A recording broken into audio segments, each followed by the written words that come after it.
Over to David Navara's side. Yes, but let's not trust the evaluation bar for now, because this opening idea has clearly been prepared by Jorden Van Foreest. Look at his clock time. He's gained more than a minute from when he started the game. And also, look at the speed he's continuing. This idea was revealed recently by Fabiano Caruana in an online game. And White has actually sacrificed a pawn. That's why the evaluation bar is on black side. That's why it says +1 point something for black. And look at White's king though. It's castled on the queen side. Black's king is castled on the king side. Opposite side castling only means one thing: all-out attack. Trouble, exactly, chaos. And now, look at this last move by Jorden Van Foreest. He's almost moving without using his hand. You can see there, he's just super relaxed. He studied this before, maybe even with the likes of Magnus Carlsen. And now, the idea is clear. White is going to throw his g-pawn up the board in front of that white rook, and he's just going to go for the black king. It's all or nothing now. It's that type of chess from White. He's a pawn down, long term, he's simply lost, but he's going all out on the attack. Yeah, and this type of position is so disconcerting for David Navara because it's a very sharp position.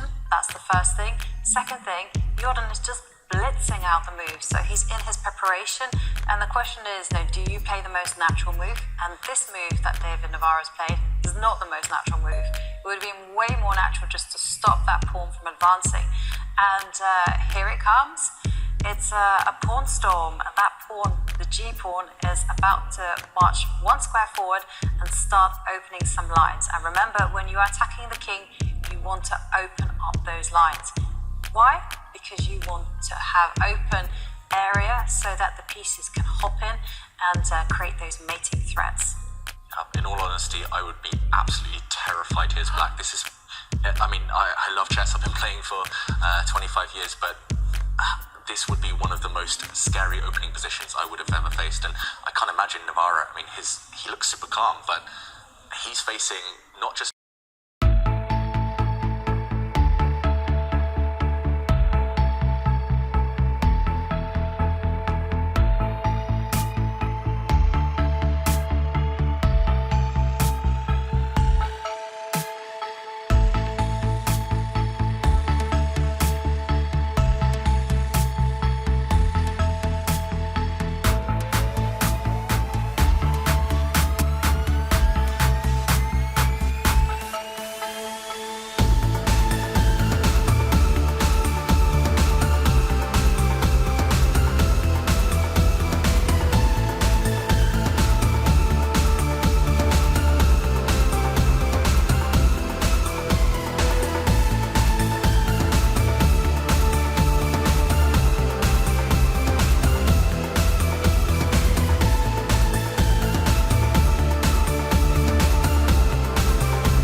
Are we inching towards that win for Jorden? Yes. The white king can simply step up now. White's queen can give as many checks as she wants, just to annoy the black king. I'm not sure what else there is to say, unfortunately. The problem is, as soon as the black pawn starts advancing, the other pawns will drop.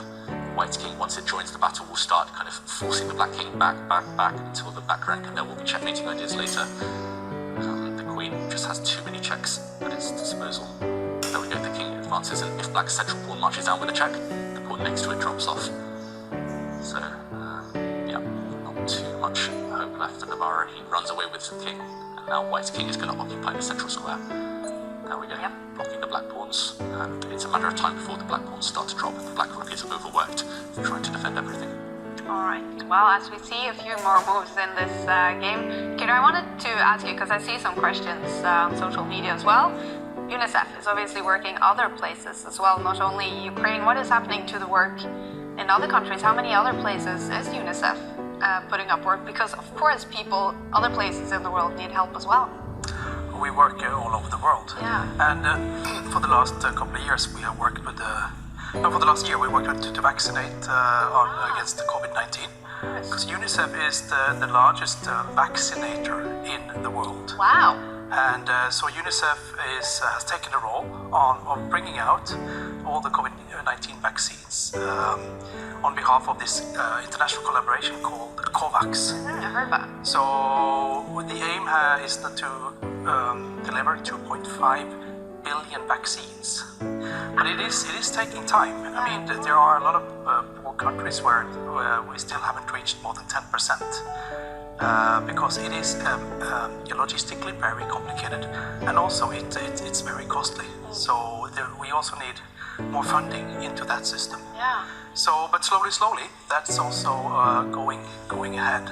And that work continues, even if a lot of resources now is put into Ukraine and the neighboring countries. Yes, definitely. But you also have vaccinations against polio. So, because we need to end polio for good. So we are trying to aiming to vaccinate 7 million people in Afghanistan. So we have managed to get started with that. And polio is a disease that actually has resurfaced in Ukraine. Wow. So it's going to be interesting.